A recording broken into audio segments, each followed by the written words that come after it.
Cancer patients. First is what to eat for the cancer patient.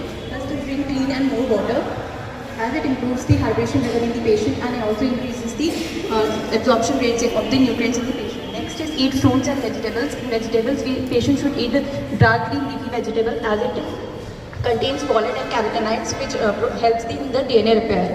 And next is tomatoes. It contains the lycopenes that are the antioxidants. Then fruits. In fruits, the first is the apples that are rich in the lycopene which helps in the DNA repair and also the tissue recovery. Next is berries, strawberries, raspberries that are rich in antioxidants like anthocyanins which helps in fight the free radicals.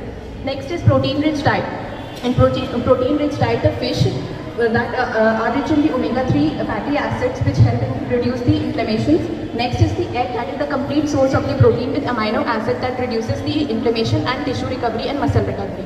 Next is healthy fats. In healthy fats, the patient should have the olive oils, avocado. World Cancer Day 2026.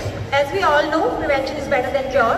So my topic is prevention of cancer, which are some points are: say no to junk food, do not enter high radiation zone, quit smoking and limit your alcohol intake or avoid alcohol. Say no to plastic utensils. Do not go outside, especially in between 11 a.m. to 4 p.m. to avoid sunlight exposure. Avoid sedentary lifestyle. Good morning, ma'am.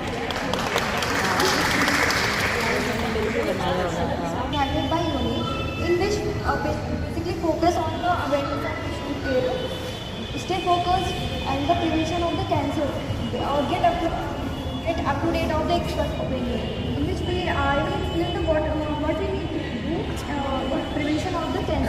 Like firstly, we get vaccinated, like HPV vaccine, hepatitis vaccine, and proper nutrition like mammogram, pap smearing. And next is get controllability, that is former tumor, and but early detection is very high chances of cure. Incidence is 1 in 8 women occur, and types are non-invasive breast cancer and invasive breast cancer. Non-invasive breast cancer also divided into risk factor of cancer for stress, smoking, early marriage, oral contraceptive pills, weakened immune system, and sexually active and younger age, and multiple pregnancies, so poor genital hygiene. Then sign and symptom of breast cancer in 2006, the WHO theme is to empower the survivors. It means to highlight the voice of the survivors, the patients, and how they